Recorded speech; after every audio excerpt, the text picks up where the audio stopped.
Assalamualaikum warahmatullahi wabarakatuh. Alhamdulillahirabbil alamin. Summa alhamdulillahirabbil alamin. Wa ba'da dzalika alhamdulillahirabbil alamin. Allahumma shalli wa sallim wa barik ala sayyidina Muhammadin wa ala alihi wa sahbihi ajma'in. Amma ba'du. Shaimin, shaimat, jamaah sholat subuh rahimakumullah wa yarhamukumullah. Puji dan syukur mari kita panjatkan kehadirat Allah Subhanahu wa taala. Alhamdulillah kita dipertemukan kembali dengan Ramadan, dan Ramadan dipertemukan kembali dengan kita. Sama-sama dipertemukan Allah. Kita dipertemukan oleh Allah dengan Ramadan, dan Ramadan dipertemukan Allah dengan kita. Harapannya semoga seluruh amal-amal kita, ibadah-ibadah kita mutaqabbala, semuanya diterima oleh Allah Subhanahu wa taala. Amin ya rabbal alamin. Salawat dan salam semoga tercurah selalu kepada uswah hasanah kita Nabiullah wa Rasulullah Muhammad sallallahu alaihi wasallam, kepada keluarga, kerabat, para sahabat, dan kita semua umatnya. Semoga kita istiqomah mengikuti jalan hidupnya, istiqomah mengikuti risalah yang dibawanya, dinul Islam, sampai kita menutup mata. Amin ya rabbal alamin. Jemaah yang dirahmati Allah, salah satu target Ramadan yang ditetapkan Allah dan kita semuanya harus berlomba untuk bisa mencapai target itu adalah la'allakum tashkurun walitukmilul iddata walitukabbirullaha ala ma hadakum wa la'allakum tashkurun. Jadi Ramadan dihadirkan oleh Allah secara sanawiyan, tahunan, agar kita menjadi orang yang la'allakum tashkurun, orang yang benar-benar bersyukur. Jadi target yang pertama la'allakum tattaqun, agar menjadi orang yang benar-benar bertakwa. Ya, jadi ada kata benarnya aja, maknanya beda jauh. Orang bertakwa dengan orang yang benar-benar bertakwa. Ya, Anda kena tilang di jalan, buru-buru. Ya, namanya kena tilang, ya gugup, ya grogi. Apa katanya? Maaf Pak polisi, saya buru-buru. Gak usah khawatir. Ini mobil saya, ini motor saya. Kira-kira petugas langsung percaya nggak dengan ini mobil saya, ini motor saya? Kalau Anda jadi petugas langsung percaya nggak? Enggak lah, ya kan? Artinya apa? Saya ingin membuktikan Anda ini pemilik apa bukan dengan 3 hal. KTP mana? SIM mana? STNK mana? Kalau 3 dokumen negara ini bisa ditunjukkan, namanya semuanya sama, nama di KTP, nama STNK, nama SIM sama, alamatnya sama, aku yakin ini pemilik yang sebenarnya. Apa kata petugas? Silahkan lanjutkan perjalanan Anda. Jadi pemilik yang sebenarnya itu ada kriteria. Orang yang benar-benar bertakwa ada kriterianya, makanya nggak bisa diklaim. Urusan klaim kan paling gampang. Ya, makanya kriteria bertakwa itu yang paling penting, yang harus melekat dalam diri kita. Ya, buat referensi. Apa saja kriterianya orang bertakwa? Di surah Al-Baqarah ayat 2 sampai 5. Hudal lil muttaqin. Orang bertakwa itu seperti apa? Alladzina yu'minuna bil ghaib. Seperti apa lagi? Wa yuqimunas shalah. Orang nggak sholat, ngaku orang bertakwa, nggak ada yang percaya pasti. Orang bertakwa tapi nggak puasa Ramadan, nggak ada orang percaya pasti. Betul tidak? Kriteria orang bertakwa di surah Ali Imran ayat 133 sampai 135 ada 5. Di surah Al-Baqarah ada 5, di Ali Imran ada 5. Kalau 10 kriteria orang bertakwa melekat dalam diri kita, nggak perlu mengklaim. Semua orang percaya itulah orang bertakwa. Kalau 3 dokumen penting ada di tangan Anda, petugas akan dengan tepat silahkan lanjutkan perjalanan Anda. Kenapa? Kami petugas menyetop Anda hanya ingin mengetahui ya dokumen-dokumen, pada punya dokumen-dokumen penting nggak? Ditanya KTP, nih, STNK, nih, SIM, nih, dan ketiga ini namanya sama, alatnya sama, ya udah ini pemilik berarti. Betul tidak? Jadi semua kalimat takwa di dalam Al-Quran itu maknanya bukan menjadi orang bertakwa, menjadi orang yang benar-benar bertakwa. Referensinya apa? Ali Imran 103, populer. Ya ayyuhalladzina amanu taqullaha haqqa tuqatih. Jadi kalimat haqqa tuqatih benar-benar takwa itu menjadi penegasan untuk setiap kalimat takwa di dalam ayat Al-Quran.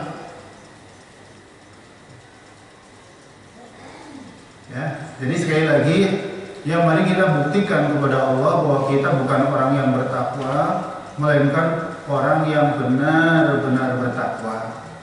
Ya, saya tidak paparkan nih, ya, karena ini sering, tinggal referensinya tadi nanti bisa disimak di rumah, ya, hitung-hitung PR, ya, nambah kegiatan Ramadan. Apa saja kriteria orang bertakwa? Al-Baqarah surah 2 ayat 2 sampai ayat 5, Ali Imran surah 3 ayat 133 sampai 135.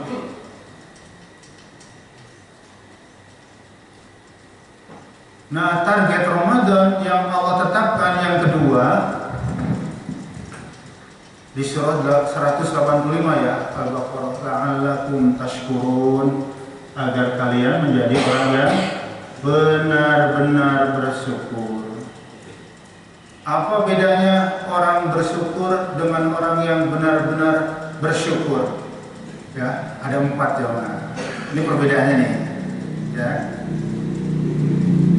Orang bersyukur banyak banget dan kita insya Allah termasuk.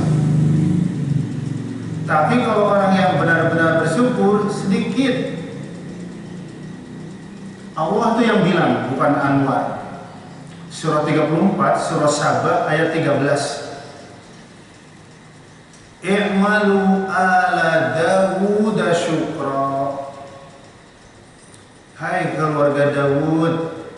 Ya, salah satu keluarga Daud Nabi Sulaiman. Beramallah, beribadahlah kalian kepadaku. Sembahlah oleh kalian aku, kata Allah. Ya, kita beribadah, menjalankan yang wajib, menjalankan yang sunnah dalam rangka apa? Syukran, untuk mengungkapkan rasa syukur. Jadi kita beribadah itu jamaah bukan untuk mendapatkan surga, ya, nggak bakal dapet. Kalau ibadah buat dapetin surga, nggak bakal dapet.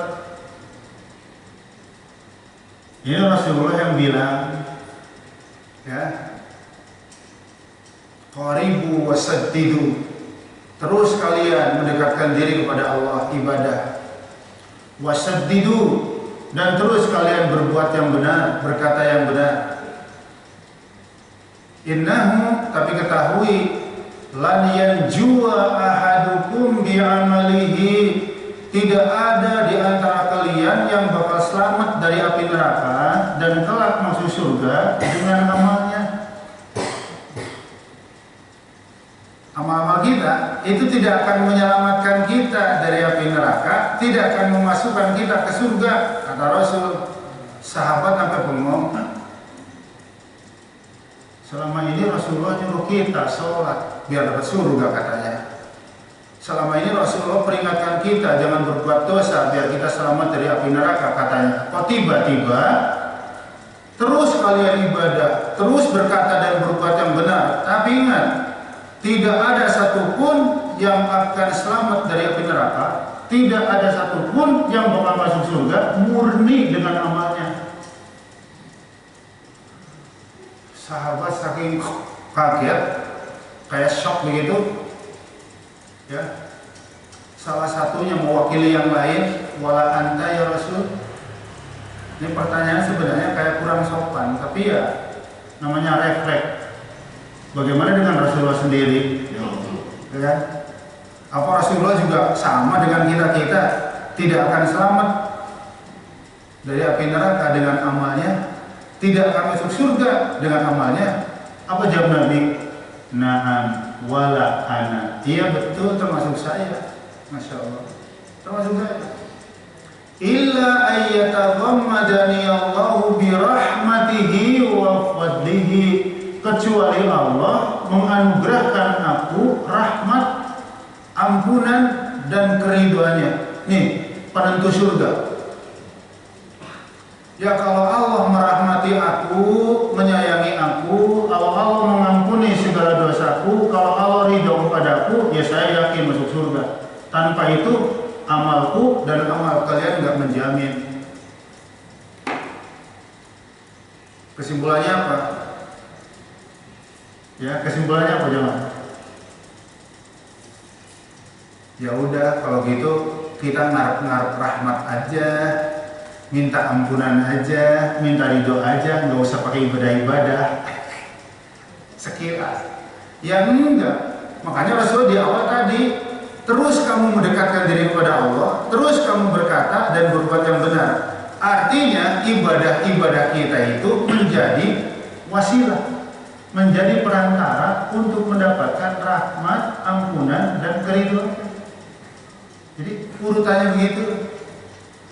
Biar kita dirahmati Allah, disayangi Allah, biar kalau kita punya dosa diampuni Allah, biar Allah ridho kepada kita, ya kita harus taat kepada Allah, menjalankan perintah, meninggalkan larangan. Jadi amal kita murni untuk kita jual beli, membeli surga, nggak bakalan kebeli. Rasulullah aja nggak bakal bisa sanggup bagi kita. Karena apa?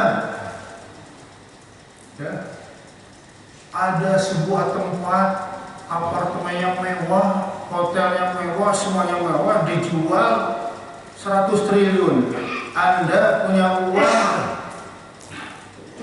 taruhlah 10 juta. Ya, mau ikut nawar nggak? Mau ikut nawar nggak? Yang ikut nawar itu namanya mempermalukan diri sendiri. Harusnya gimana? Ya, Pak Romi tahu banget caranya, Pak. Saya terutama, mungkin yang lain juga banyak yang kayak saya, nggak bakalan lah, Pak. Rata-rata di sini kan uang bulan paling 5 juta, 10 juta. Nah ini harganya 100 triliun. Duit dari mana? Tapi Pak, kami warga Depok Jaya itu punya anak yatim 1000 orang. Punya doa apa 1000 orang, nggak punya tempat. Bahagia banget kalau kamu punya tempat kayak begini buat menampung 1000 yatim dan 1000 doa. Oh, Pak Romi dan kawan-kawan di Depok Jaya ternyata punya anak asuh yatim 1000 orang. Terus doa apa 1000 orang nggak ada tempat? Iya Pak. Kalau begitu Pak Romi, ini semuanya saya hadiahkan kepada Anda.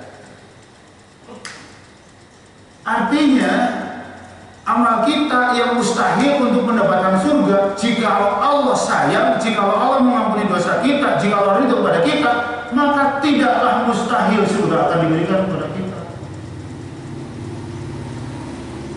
Paham tidak? Makanya pancing-pancing terus rahmat, ampunan dan ridho Allah. Gimana memancing agar Allah sayang sama kita, agar Allah mengampuni dosa kita, agar Allah ridho sama kita? Caranya itu tadi, terus dekatkan dirimu kepada Allah dengan melaksanakan perintah, menjauhi larangan. terus berkata yang benar, terus berbuat yang benar, insya Allah rahmat Allah turun, ampunan Allah turun, ridha Allah turun. Jelas ya, Mas? Terus posisi dan kedudukan ibadah kita sebenarnya untuk apa? Tadi di surah 34 ayat 13, syukran, untuk mengungkapkan rasa syukur, rasa senang atas nikmat. Yang bikin kita senang kan nikmat. Jadi begitu besarnya nikmat yang Allah berikan kepada kita, maka dia ekspresikan dengan ibadah. Makanya kalau kita tahu banget, sadar banget betapa besarnya nikmat Allah, maka menyembah Allah, menjalankan perintah, menjauhkan larangan itu bukan perkara berat. Karena orang senang. Apa sih yang berat kalau senang? Nggak ada. Pergi ke masjid berjamaah, jangankan reda kayak begini, hujan lebat aja jalan, kenapa? Senang. Tahajud dini hari sepi, enaknya tidur. Tapi karena senang, enteng aja tahajud. Jangan ada, Pak. Kapan nikmat Allah berhenti? Jeda. Nikmat yang Allah berikan kepada kita jamaah nggak ada jedanya. Ibadah kita kan jeda. Subuh 7 menit, jeda 6 jam nunggu duhur. Duhur 7 menit, jeda 3 jam. Asar 7 menit, jeda 2 jam. Ibadah kita, taat kita, jeda-jeda. Ramadan setahun sekali, jeda setahun. Tapi nikmat Allah ngalir terus setiap saat. Jangankan kita terjaga beraktivitas, tidur pules, tidak melakukan aktivitas apapun, nikmat Allah ngalir terus. Nikmat apa emang? Emang kapan kita berhenti bernafas? Berhenti bernafas mati dong. Tidur aja tetap nafas kita nyaman. Apa sih yang membuat nafas kita nyaman? Oksigen. Jangan dikira di rumah sakit oksigen gratis. Oksigen, orang-orang yang dirawat di rumah sakit yang nafasnya harus dibantu oksigen. Oksigen di rumah sakit 1 liter 25.000 jemaah. Saya pernah dikasih tahu oleh kepala rumah sakit Angkatan Laut Bendungan Hilir. Pas saya diajak menjenguk pasien VIP, masya Allah. Kalau dengar pasien VIP, mau Pak jadi pasien VIP? Mendingan di rumah sehat. Tuh gagal jantung sudah 3 bulan belum sadar diri, masya Allah. Dia operasi jantung udah 3 bulan belum sadar diri, dulu selang di mana-mana. Ya, jangankan saya, karung kit aja nggak bisa masuk. Ngintip aja dari kaca. Yang masuk hanya dokter yang menangani. Ada selang di hidung, ada selang di tangan kanan kiri, ada selang di sini karena nggak bisa BAB normal, ada selang di kemaluan, sampai selang di sini di belek. Nafasnya dari sini, nggak bisa dari mulut, nggak bisa dari hidung, ya terpaksa dari sini, buat oksigen. Ya, begitu saya duduk di ruangan karungkit, ngobrol, namanya orang awam. Ya, selangnya banyak banget ya. Ya begitu Pak Ustaz. SOP-nya kalau gagal jantung kayak gitu. Ya, sampai saya bertanya, ya, nafasnya pakai apa kalau sudah dari mulut nggak bisa, dari hidung nggak bisa? Itu Pak Ustaz, selang yang di sini. Kayak kita nafasnya, kayak kita oksigen. Bayar apa gratis oksigen di rumah sakit? Bayar ternyata. Berapa? 25.000 per liter. Yang kita butuhkan 24 jam untuk dihirup hampir 2.000 liter jemaah. Hampir 2.000 liter. Kali 25.000, 50 juta. 24 jam 50 juta. 10 hari 500 juta. Sebulan 1,5 miliar. Mohon maaf, ada nggak yang punya gaji sebulan 1,5 miliar? Presidennya kagak nyampe. Andai oksigen yang kita hirup ada rekeningnya, kayak rekening PLN, kayak rekening PAM, nggak akan ada yang sanggup bayar. Seneng nggak sih kita bisa bernafas kayak begini? Kakek saya dulu kalau berjalan 1 langkah berhenti, bunyi nafasnya seret bener, bunyi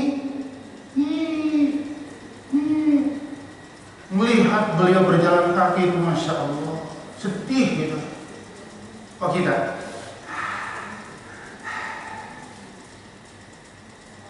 gratis? Pertanyaannya, Allah telah berbuat baik kepada kita, oksigen digratiskan. Masa sih nggak kepikiran kita untuk membalas baik?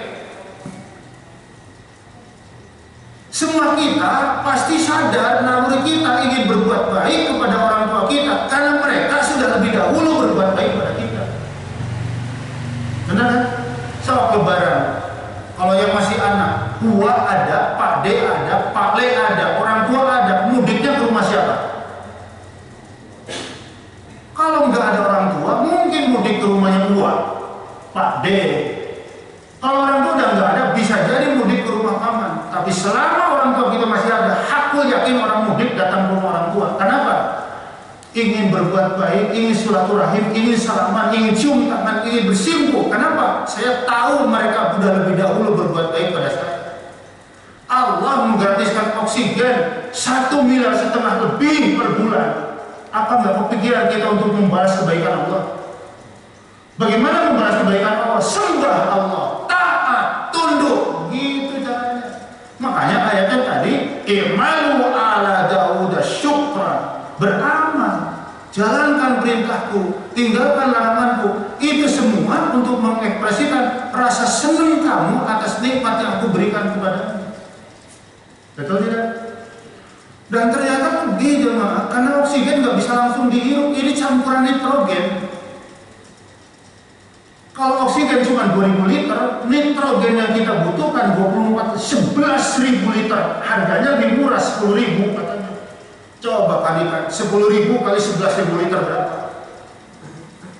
Dihitung-hitung oksigen dan nitrogen yang kita butuhkan setiap bulan itu mendekati angka 6 miliar, saudara.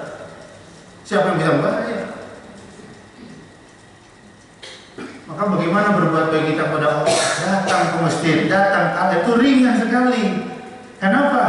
Allah sudah berbuat baik kepada kita. Makanya di surah 28 Al-Qasas ayat 77, wabtaghi fima ataqallahu daral akhirah. Ya, carilah dengan sungguh-sungguh bekal kamu untuk menuju kampung akhirat. Ini sungguh-sungguh wabtaghi wala tansa nasibaka minad dunya, dan jangan kamu lupa jatahmu di akhirat. Luar biasa. Allah ketika menyuruh kita mengejar akhirat dengan kalimat ibtigha, kejar dengan sungguh-sungguh. Tapi ketika Allah menyuruh kita mencari dunia, kalimatnya ringan sekali, wala tansa. Jangan lupa ya, kamu juga tetap punya kebutuhanmu di dunia. Enggak dua-duanya pakai kata ibtigha. Tapi justru dalam realita kehidupan kita sering berbalik, nyari dunia begitu kenceng tapi ibadahnya rendah. Bapak Ibu rahimahullah, Ramadan ini momen untuk kita membalikkan, ya, bekal akhirat kencengin, gaspol, dunia perut sepiring Pak, nggak penuh, ya. Makanya lebih dari kebutuhan, udah banyak infak, banyak sedekah, banyak berbagi, mumpung bulan suci Ramadan. Jelas ya, Mas? Jadi nitrogen itu 11.000 liter, harganya 10.000, kaliin aja lah, banyak. Gak akan ada yang sanggup Pak. Manusia yang paling kaya sekalipun kalau oksigen nitrogen yang kita hirup mesti dibayar. nyungsep semua. Makanya kata Allah di surah Al-Qasas ayat 77, wa ahsin kama ahsanallahu ilaika. Cari akhirat sungguh-sungguh, cari dunia sedang-sedang saja, itu bahasanya. Dan berbuat baiklah kamu kepada Allah sebagaimana Allah sudah lebih dahulu berbuat baik kepada dirimu. Makanya kalau kita tahu sadar akan besarnya nikmat Allah, ibadah kepada Allah itu nggak ada yang berat. Kenapa? Ingat nikmat Allah senang banget. Bayangin aja, di tengah pandemi udah lebih 1 juta.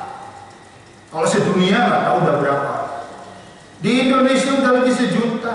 Di tengah pandemi yang mati, kita masih diberi nikmat hidup, masih diberi nikmat sehat. Ini nikmat bukan sekedar patut layak disyukuri, tapi nikmat yang wajib disyukuri. Nikmat hidup. Di tengah pandemi kayak begini udah pada mati. Di tengah pandemi begini sakit gak sembuh-sembuh. Ada seorang ibu di Maharaja dirawat dari bulan Oktober pulang-pulang Februari. Nah ini Pak, di Hermina Oktober, November, Desember, Januari, Februari. Kalau Anda mungkin isoman, mungkin ada yang 20 hari, ini 5 bulan. Makanya kita masih dikasih hidup, masih dikasih sehat, alhamdulillah. Coba renungkan nikmat hidup. Ada enggak setelah kuliah subuh ini ada orang di luar nggak tahu dari mana, ya baik banget masih hadiah kepada yang mengikuti kajian subuh sampai selesai, masing-masing mendapat hadiah 1 miliar. Hadiah Pak, penghargaan. Beda sama infak sedekah. Infak sedekah itu kepada orang yang setara, bahkan yang lebih rendah dari kita secara status ekonomi. Tapi kalau hadiah itu kepada orang yang kita hormati, kepada orang yang kita cintai. Makanya anak kepada orang tua nggak boleh ngasih sedekah.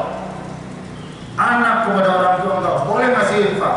Anak kepada orang tua ngasih hadiah. Murid ke guru nggak boleh ngasih infak, nggak boleh ngasih sedekah. Murid ke guru ngasih hadiah, begitu caranya. Pemertua ngasih sedekah, kurang ajar banget. Ngasih infak. Pemertua udah ngasih anaknya sama kita, ngasih hadiah, begitu tuh. Ada orang nggak tahu dari mana yang selesai tuntas ngikutin kuliah subuh akan diberikan hadiah 1 miliar masing-masing. Kira-kira mau apa enggak Pak? Mau apa enggak? Oh bilang nggak mau, munafik Pak. Saya nungguin, saya juga mau Pak. Cuman yang beli-belinya nggak enak. Tapi bapak-bapak, ibu-ibu setelah mendapat uang hadiah 1 miliar langsung disuntik mati semua ya. Mau nggak Pak? Mau? Saya nggak mau jujur. Saya mendingan nggak punya uang 1 miliar, saya mendingan beli hidup. Kayaknya sama. Mengapa? Buat apa 1 miliar kita mati? Kan nggak bisa dinikmatin. Dan bukan hanya 1 miliar tidak bisa dinikmatin ketika kita mati, seluruh kenikmatan dunia juga nggak bisa dinikmatin lagi. Punya rumah yang megah, punya kendaraan mewah, punya harta berlimpah, mati, udah selesai. Jadi apa yang membuat kita bisa merasakan enak, bisa merasakan nikmat, bisa merasakan senang dengan segala dunia itu kalau badan kita masih ada nyawanya, masih hidup? Tanpa 1 miliar hidup, pagi-pagi sarapan nasi kuning 5.000 aja enak. Dengan hidup siang-siang cuma bisa makan di warung Padang 10.000 aja enak, apalagi di restoran berbintang. Lebaran jangankan beli baju yang 1 juta, cuma beli baju yang 100.000 aja seneng. Jangankan bisa beli rumah di Pesona, orang bisa beli rumah di Perumnas ya seneng. Bener nggak? Iya. Di Pesona, Kelapa Gading, Permata Hijau, 7 miliar tuh rumah, 10 miliar tuh rumah. Mempunyai rumah di Perumnas aja seneng. Saya di kampung aja seneng, di Empang aja seneng. Apa sih yang bisa membuat kita bisa merasakan enak, nikmat, seneng dengan dunia karena kita hidup. Oh, berarti nikmat hidup satu hari itu lebih mahal, lebih tinggi daripada uang tunai 1 miliar. Setahun 360 hari. Kalau dengan angka 1M berarti nikmat hidup kalau dipakai nominal kan setahun 360 miliar. Pertanyaan saya, ada nggak yang pernah dapat warisan dari orang tua 360 miliar? Kalau setahun 360 miliar nikmat hidup yang Allah berikan kepada kita, andai itu bisa dinilai uang. Kalau hari ini umur kita 40 tahun, udah berapa banyak? Silakan hitung sendiri. Masih berat pergi ke masjid, masih berat puasa Ramadan, masih berat umrah, masih berat pergi haji. Itu namanya orang kurang syukur. Kalau kita tahu nikmat sebesar itu, haji 40 juta, tahu begitu bulatnya. Lah nikmat Allah sehari saja 1 miliar. 1 miliar diambil 40 juta. Ya. Kalau saya hari ini punya uang 306 miliar, kita umrohin semua, Pak. Pak Anda mau begitu, mau nggak punya duit, kalau punya duit mau menentu. Catat tapi ya, Pak. Catat ya. Kalau saya hari ini punya uang 360 miliar, kita berangkatin umroh semua, Pak. 25 juta kali 100 orang paling berapa sih? Beneran? Betul tidak? Semua ada punya duit, kalau punya duit mau tentu ngomong. Ini ngomong lah. Apa yang berat? Kalau kita tahu nikmat Allah begitu luar biasa. Makanya Fabi ayyi ala'i rabbikuma tukadziban diulang lebih 30 kali. Itu sebenarnya teguran. Kurang apa lagi sih? Oksigen gratis, nikmat hidup segitu, belum nikmat sehat. Ya, belum nikmat sehat. Bapak Ibu beli mana coba? Duitnya banyak banget, sampai sulit dihitung. Tapi sakit seumur umur gak sembuh-sembuh. Apa mendingan gak punya duit tapi sehat? Coba. Ayo, bingung jawabannya tuh. Duitnya banyak Pak, tapi sakit gak sembuh-sembuh. Apa nggak punya duit tapi sehat walafiat? Harusnya sih nggak mumet jawabannya, kan mumet dijawabnya nih. Kenapa? Maunya pasti sehat sama banyak. Ini susah Pak. Pakai logika sederhana. Orang kalau sehat, duit itu bisa dicari. Tapi kalau sudah sakit, tinggal ngabis-ngabisin. Makanya punya duit jangan hanya untuk berobat. Kotak amal lewat segitu, sakit berapapun dibayar. Ustadz pernah dengar katanya sodako menolak bala. Iya, itu benar Ustadz, ada hadisnya? Ada. Ustadz juga pernah dengar katanya sodako bisa menyembuhkan penyakit. Iya benar. Ustadz, mohon maaf nih, ibu saya kan sakit. Jadi saya sodako, karena saya pernah mendengar ustadz viral tentang sodako. Jadi kalau ustadz ini udah ngomong sodako, infak, semuanya pengen infak. Kan ada ustadz populer dengan ustadz sodako. Ada ustadz yang populer dengan muhasabah. Asal muhasabah nangis semua dah. Kata saya benar, saya udah sodako kan, tapi ibu saya nggak sembuh. Nih, saya dokter, misal Anda pasien, ya masuk. Apa kata saya? Keluhannya apa? Atau dengan siapa? Keluhannya apa? Ya. Kata Pak Haji Yusri, ini tak anu dok tadi. Pokoknya di sini, terus kayaknya maunya kesana terus. Apa tuh? Migrain. Kata saya, coba balik. Oh, akhirnya terdiagnosa Bapak kolesterol tinggi sama darah tinggi. Nah, ya kan? Dikasihlah tulisan resep sambil dikasih nasihat. Jangan makan jeroan ya Pak, jangan makan gorengan ya Pak, ya kan? Jangan minum kopi banyak-banyak ya. Bawa resep, dapat resep 3 macam obat, 1 kali sehari, 1 kali sehari, 1 kali sehari. Apa kata yang ngasih obat atas perintah dokter? Pak, kalau obatnya habis nanti 3 hari balik ya, kontrol. Pasien yang baik itu harus mau kontrol. Karena kontrol itu maksudnya apa? Saya sebagai dokter, ya, ketika ngasih resep ke pasien itu ingin tahu setelah saya kasih obat masing-masing sekali 1 hari ngefek apa belum. Kalau Bapak nggak kontrol, saya nggak tahu. 3 hari kemudian pasien datang, Pak Pran, gimana Pak Pran? Ada perkembangan? Dok, masih begini juga. Coba. Oh, nih masih sama, kolesterol tinggi, darah tinggi. Ngopi ya? Dikit sih, dikit berapa? Ya 3 cangkir lah sehari. Banyak gitu Pak. Akhirnya apa? Bapak, nanti 3 hari kontrol lagi. Ternyata obatnya sama, cuman dosisnya ditambah. 1 kali, sekarang 2 kali. Begitu kontrol, gimana?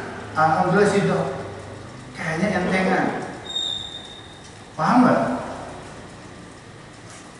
Katanya sodako tolak bala, katanya sodako nyembuhin penyakit. Kok saya sudah sodako, mas saya nggak sembuh-sembuh. Dosis sodakohnya harus ditambah. Itu maknanya. Paham tidak? Kayak tadi, berapa pendapatan? 30 juta. Kalau terawih impaknya berapa? 5.000. Ya, itu dosisnya terlalu kecil, nggak ngefek lah.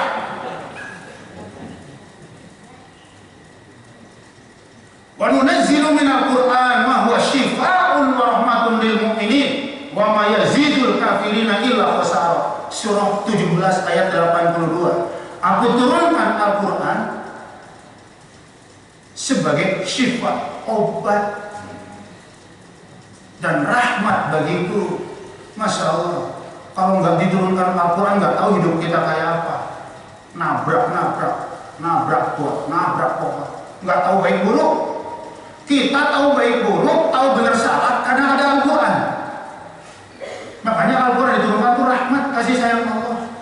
Biar hidup kita nggak nabrak-nabrak, ada batu ketabrak, ada lubang ketabrak, ada pohon ketabrak, karena kita hidup tanpa petunjuk. Dan sekaligus Al-Quran aku turunkan syifa sebagai penyembuh, obat, bahasa Arabnya dawa, belum tentu sembuh. Tapi Allah menyebut Al-Quran tidak dengan kalimat dawa, Allah menyebut Al-Quran syifa. Kata para ulama pasti menyembuhan.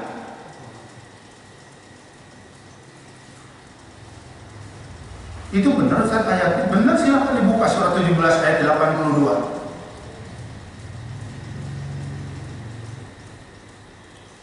Begitu sakit dicobain baca Al-Quran, ya, kata Pak Rois, saya udah praktek tuh sakit baca Al-Quran nggak sembuh, gimana Ustaz? Saya yang salah, Pak Al-Quran yang salah? Masa Al-Quran salah? Saya balik nanya, baca Al-Qurannya berapa Pak Rois?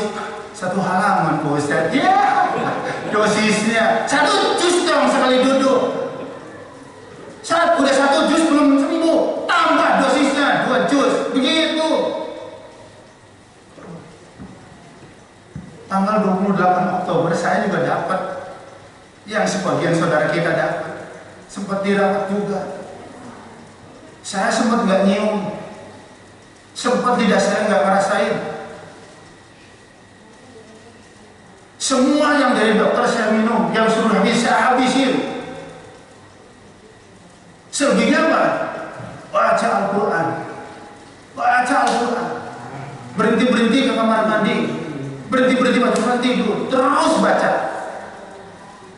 Setelah baca, senangis-nangisnya saya, Al-Quran saya taruh di wajah.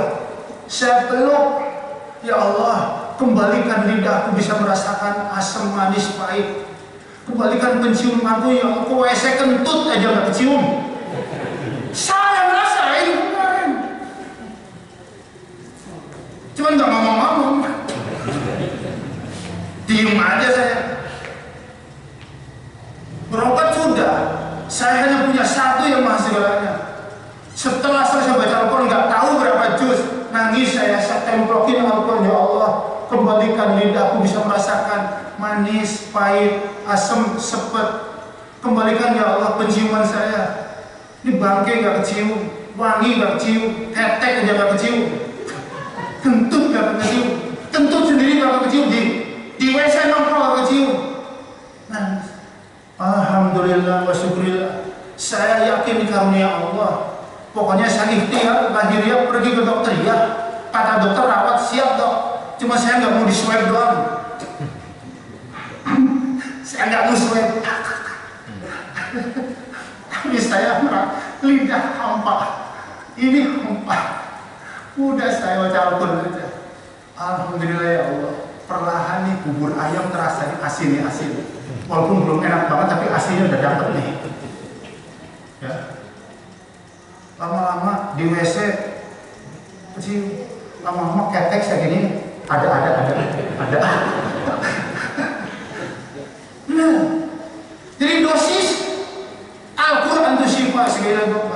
Jadi yang pada sakit yang berobat ya itu ikhtiar dari kata Allah. Selebihnya berdoa dan bacakan Al-Quran untuk memohon pada Allah. Ya Allah, dengan bacaan firman-Mu, dengan kalammu, aku memohon ya Allah keberkahannya ini. Kembalikan lagi ya Allah penciuman saya normal. Kembalikan lagi ya Allah lidah saya normal. Sembuhkan lagi fisik saja ya Allah normal. Senangis-nangisnya. Habis mau ke siapa lagi coba? Mau ke dokter terus, dokternya yang kena COVID banyak. Dia nggak bisa menggantungnya mau ke dokter terus. Jadi gimana? Pol-polin kita menggantungkan segalanya kepada Allah Subhanahu wa Ta'ala. Jadi nikmat hidup saja Masya Allah. Nikmat sehat, nikmat hidup tadi. Jadi nikmat hidup kalau diuangkan setahun berapa? Kalau saya di 1 miliar, setahun 360 miliar. Umur kita hari ini 40 tahun, hitunglah. Masa pergi ke masjid berat? Masa duduk setengah jam aja dengerin pengajian berat? Mumpung Ramadan ilmu lah. Pesantren nggak pernah, sekolah agama nggak pernah. Rajin-rajin mumpung Ramadan. Yang penceramah isya, yang penceramah subuh, yang ceramah duhur, simak. Karena hanya ilmu yang bisa memperkokoh iman kita. Dan iman yang akan menggelorakan kita beramal. Kalau iman lemah, nggak ada semangat. Iman lemah tuh nggak akan bergairah kita. Karena apa? Karena semua pahala, semua ganjaran yang dijanjikan Allah, baik di Ramadan, di luar Ramadan, itu belum nampak di mata. Sedangkan kita makhluk visual full jemaah. Ya. Jadi senang kita, kecewa kita, marah kita, mangkal kita, sedih kita itu dari leher ke atas. Bau kentut kan sebel. Dari sini ternyata sebelnya. Bau wangi senang dari sini nih.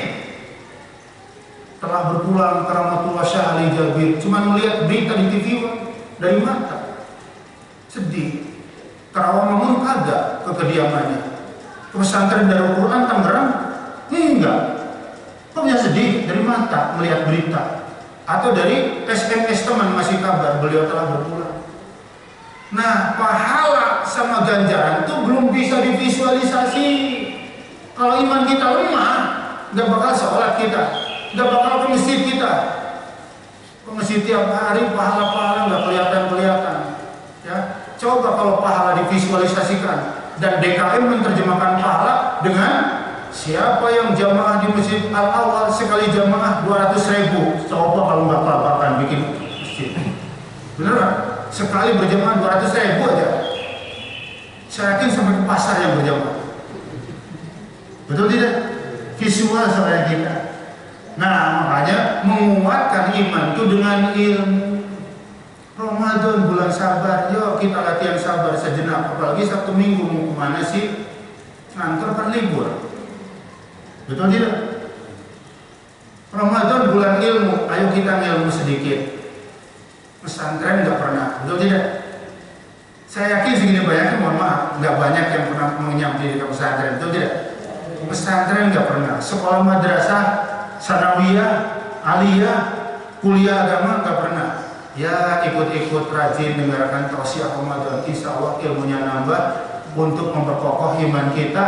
Kalau imannya sudah kuat, insya Allah amalnya menggelora. Jelas jemaah? Itulah barangkali jemaah yang bisa kita renungkan. Nanti kalau ada pertemuan lagi nggak? Oh ada sekali lagi kalau masalah ya tarawih, ya membedakan orang yang syukur dengan orang yang benar-benar bersyukur. Ini belum kita bahas. Ya, jadi sekali lagi ibadah kita bukan untuk langsung mendapatkan surga, terlalu kecil, surganya terlalu spektakuler. Tapi ibadah kita adalah untuk memancing rahmat Allah, untuk memancing ampunan Allah, untuk memancing ridha Allah Subhanahu wa Ta'ala. Adapun kita ibadah selama ini adalah sebagai ungkapan rasa syukur kita atas nikmat yang Allah berikan kepada kita selama ini. Banyak-banyak kita merenungi nikmat Allah, kebaikan Allah, supaya kita semakin besar syukurnya, semakin besar senangnya. Kalau syukurnya besar, senangnya besar, semua perintah Allah nggak ada yang berat pasti. Ya, demikian barangkali yang bisa saya sampaikan. Alhamdulillah jam 6 tepat. Ya semoga bermanfaat untuk kita semua dan semoga kebersamaan ini kelak diabadikan oleh Allah sampai semuanya nanti dikumpulkan di surga Allah Subhanahu wa Ta'ala. Terima kasih dan mohon maaf. Billahi taufiq wal hidayah. Assalamualaikum warahmatullahi wabarakatuh. Demikian tadi kajian berdebat.